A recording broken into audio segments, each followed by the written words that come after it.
Let me start lecture 13, and the course is phase diagrams in single component and binary systems.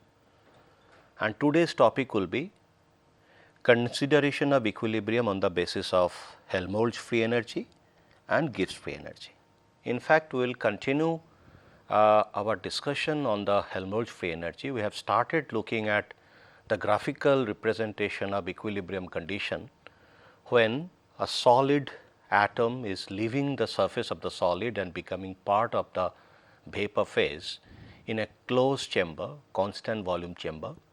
Okay. And that time we did see that the Helmholtz free energy is basically balanced between internal energy as well as Ts term, which is the temperature and entropy term.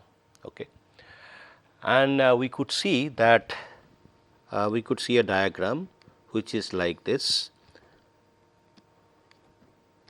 where this is Nv, number of atoms in the vapor phase, and this is my minus Ts term, and this is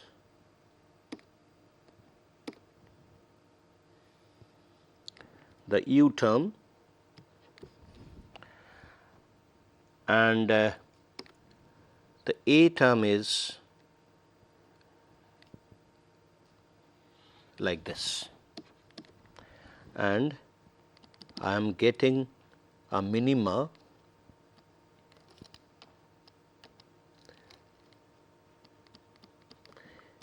A minima at constant temperature as well as volume, because the volume of the chamber is constant. Okay. So, this is Nv star, that is the equilibrium, that is what we have seen. Now, let us see what happens is temperature, if temperature goes up, and what happens if temperature goes down. Now, U remains constant at any temperature, assuming that the bond energy does not change with the temperature within the consideration what we have. So, U position would remain same, but Ts term would definitely change. So, the configurational entropy or the entropy due to the distribution of vapor phase atom as well as solid phase atom, okay, so that combined entropy of the system, that would remain similar if we talk about the similar number of atoms will be leaving the surface of the solid and becoming part of vapor. But since temperature term is increasing or decreasing, so there will be influence on the Ts term. So, how would happen? Let us say temperature increases. So, if temperature increases, so then I would get one term temperature, this will be, let us say this is T1s, then further increase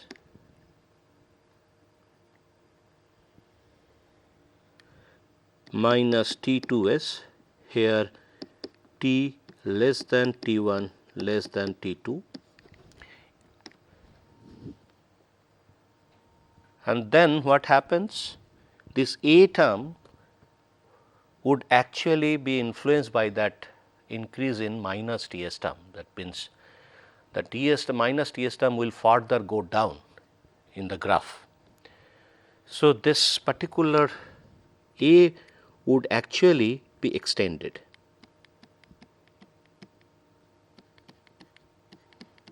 It would be like this. This is at T, this is at T1, and then let us say this is at T2. Okay. So, this is Nv. Now, I could see that equilibrium, the minima is shifting towards higher and higher Nv. So, this is Nv star T1, this is at T, then this one which is minima is appearing here, and in this T2 case it is appearing here. So, this will be NV star T2.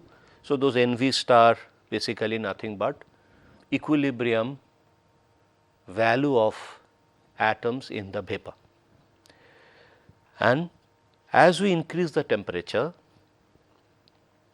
the equilibrium vapor increases. Why? Because if we increase the temperature, if I see the expression for saturation vapor pressure is nothing but equal to PV kT divided by V is the total volume minus Vs. That is what we have seen, and that case if T increases, this P value has to increase. So, in order to, because this particular part almost remain constant because it is a constant volume system. So, and this is a constant and this is remain unchanged. So, this value has to increase NV term. So, the more and more atoms will leave the surface of solid and become part of the vapor in order to achieve equilibrium pressure or saturation vapor pressure at that temperature. So, this is a specific of that temperature. So, if you increase the temperature, number of atoms in the vapor phase should go up. That is what is happening. So, number of atoms in the vapor phase with equilibrium shifting due to Ts influence on the Ts, the NV star also increases due to equilibrium, shift in equilibrium. Now, what happens if we decrease the temperature? So, now decrease the temperature, that means if I try to look at decrease in temperature. So, initially we looked at this and now we are looking at this, we are starting from T2. If you see that number of atoms in the vapor phase goes down at equilibrium. Like this, if you keep decreasing the temperature and if we reach T 0 K, so then entropy term would be 0. So, once it is 0, that means everything, and as we see that as we decrease the temperature, more and more atoms will be part of solid phase, and the solid is, if we consider the perfect crystal. Okay. So, every atom would have a specific position. So, the distribution becomes 1. So, the entropy becomes 1 and the vapor phase there is no atom left. Okay. So, during that point you see that the minima in A would be actually merging with minima of U. Minimum A would merge minimum of U at T tends to 0 Kelvin. Okay. So, this is another interesting fact we are seeing. Okay. So, you could see that with increase in temperature, the equilibrium vapor pressure increases, constant volume system, fine, and the temperature, once we increase the temperature, we keep the temperature fixed because of the thermostat we are keeping at a higher temperature. So, you can consider temperature to be also constant. So, that condition, in order to maintain the saturation vapor pressure, the NV, that means the number of atoms in the volume phase or the vapor phase, not volume phase, vapor phase should increase. So, the number of atoms in the vapor phase keeps on increasing as we keep on increasing the temperature. Similarly, if we keep on decreasing the temperature and if we tend to 0 Kelvin, the minima in or the equilibrium which is decided by the minima in A will be merging with the minima of U, which is internal energy. So, that is the condition we are seeing. Now, let us look at what the equilibrium condition with respect to Gibbs free energy, which is G.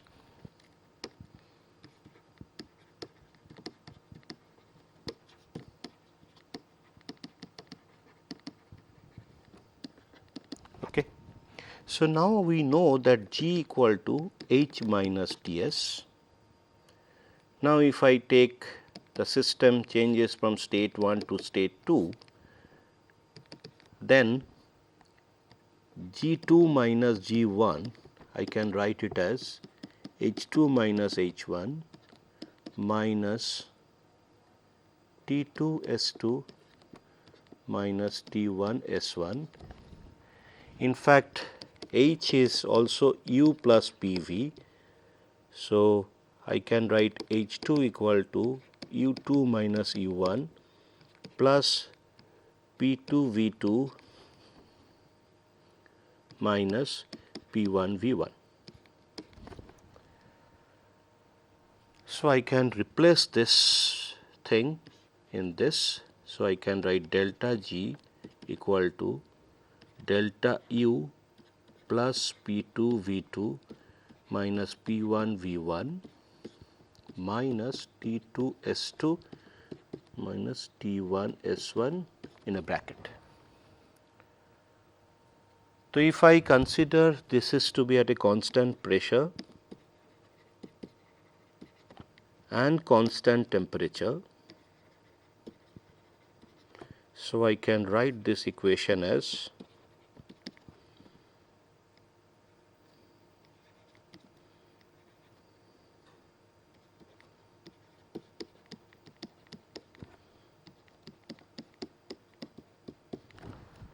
so this becomes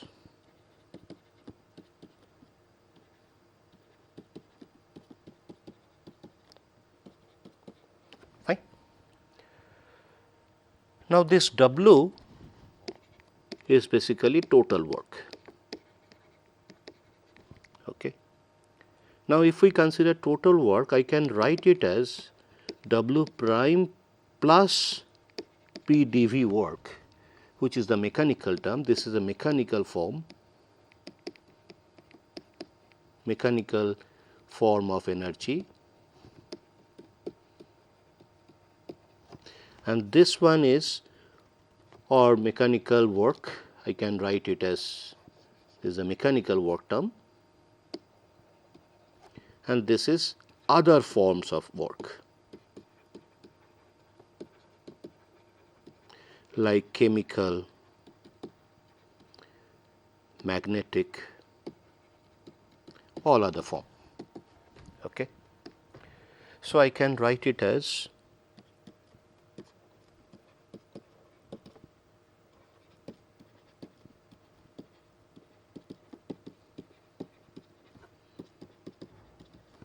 so these two terms would get cancelled. So, I will write T del S. Now, T del S term I can write it as Q reversible divided by T. So, this becomes T del S equal to Q reversible, because this is the system entropy change. So, this equation would turn into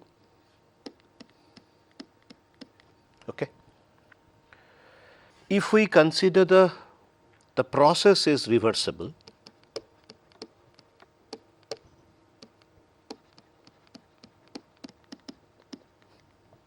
if the process is reversible, then I can write del G equal to this one would also be Q reversible minus W prime minus Q reversible. So, that case delta G PT, because here I am from here onwards everything would be PT, means pressure and temperature constant, okay, would be equal to minus W prime. Okay. So, I can also write it to be delta G PT equal to 0 if W prime is 0. That means we can get only mechanical work from the system. We do not get any other work form. So, that case this would be 0. Okay. Now, if we keep this particular condition intact, that means we do not get any other work form other than mechanical work. So, this we can write it as delta G. Okay, let us first consider that we have some other form of work other than mechanical work also. So, this would become Q minus W prime minus Q reversible, and if we consider process is irreversible, so that case Q is less than Q reversible. And if we talk about work obtained from the system, so that case work form would be positive. Okay. So, now if we have that situation, so that we can write it as less than equal to W prime, because work is positive, the system is doing work, and we know that this Q minus Q reversible would be less than 0.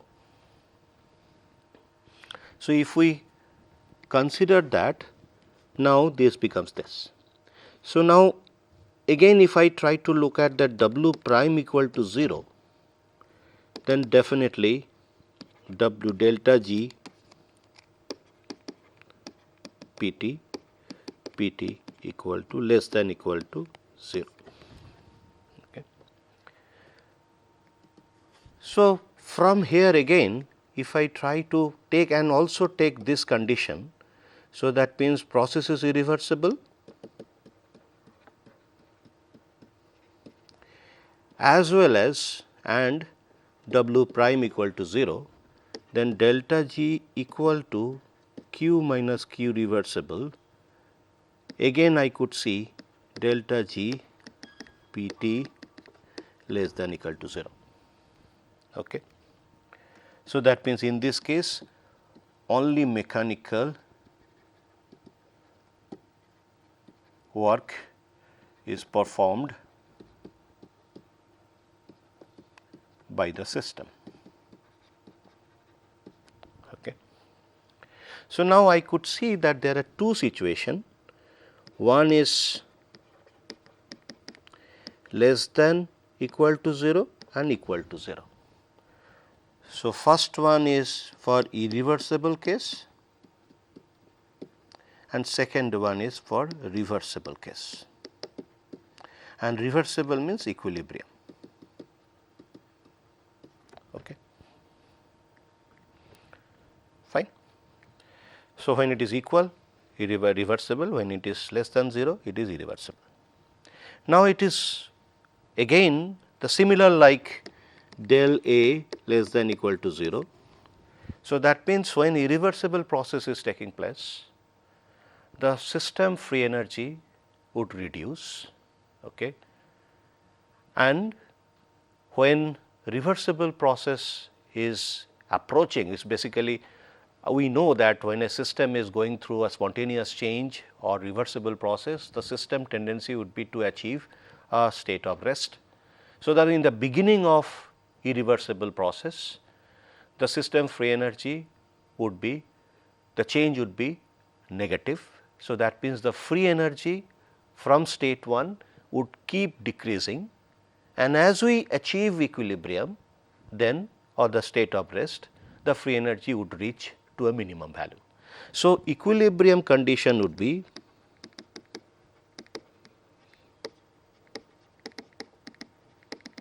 again delta G P T equal to 0. So, it also means that G P T goes to minimum. Okay. And one more thing, there is one interesting consideration here. So, when we look at this expression, okay, so that means, or I can take this expression, I would say when the reversible work is performed, I get the free energy change is nothing but the work done. Okay. And if the free energy difference is negative, though some work form would be lost in the form of entropy, but I would have the capacity to snatch out little bit of work from the system. Okay. Similar both the cases, whether it's the Helmholtz free energy or Gibbs free energy. So, that is what the free energy term comes in. So, the free energy is basically energy available within the system which can do some useful work, and that is only possible if free energy change is negative. So, if delta G P T less than 0 or delta A V T less than 0, we can get useful work from the system. Okay. And once it goes to 0, definitely it becomes equilibrium. So, the work availability would cease actually, fine. At least definitely there will be no work form available. Okay. So, this is what we have come across, that when we started talking about equilibrium, our main intention was to find what are the conditions for equilibrium. We started with a kind of qualitative approach, that saying that system would reach equilibrium or be in equilibrium if it is left to itself, it will not change, provided the defining parameters would also not change. That we considered to be the equilibrium. Then we have come across conditions like U goes to minimum at constant entropy and volume, S goes to maximum constant U and V, isolated system. So, these two we got. Okay, this is the condition of equilibrium. So, now we have become more definitive. Okay. After that, we realized that some of the variables which are to be controlled in order to find these two conditions will not be that easy, like entropy and internal energy. So, we tried to find auxiliary functions A as well as G, Helmholtz free energy as well as Gibbs free energy. There we could find their change with the help of controlling volume and temperature in case of Helmholtz free energy, and pressure and temperature in case of Gibbs free energy. And then we found two more condition, which is equilibrium condition, which is started with A goes to minimum V t and G goes to minimum, it is P t. Okay. So, this is again the condition equilibrium. Now, onwards what we will do, we will look at only the G part, because our phase equilibria, in order to now we will go slowly into the phase equilibria part. We have understood the condition of equilibrium. In order to define the phase equilibria or understand phase equilibria, we will deal with these auxiliary functions, but most of our changes will be in case of changes will be considering condensed phase. So, that is why we will be dealing with G, and most of the cases we generally keep the pressure constant while looking at the phase equilibria. So, we will be dealing our equilibria with the help of Gibbs free energy, which is G. Okay. So, the next class onwards we will try to look at the Gibbs free energy as a function of pressure, temperature, and now we will introduce one more factor, which is the size of the system. Now, why size of the system would be required? You would see that in order to draw phase equilibria, if it is a closed system and if it is a multi-component system or a single component, if there is a reaction, okay, a rather multi-component system, if it is a reaction. So, we have considered till now closed system, no composition change, fixed composition. Now, in the closed system, if the reaction happens, then definitely we have to bring in composition to picture. Okay. And if it is open system, If it is an open system, then also there could be exchange of matter with the surrounding. Those two cases we have to bring in the number of moles or the atoms during the equilibrium consideration. Okay. So, we will consider that part from next class onwards. So, till then, thank you very much.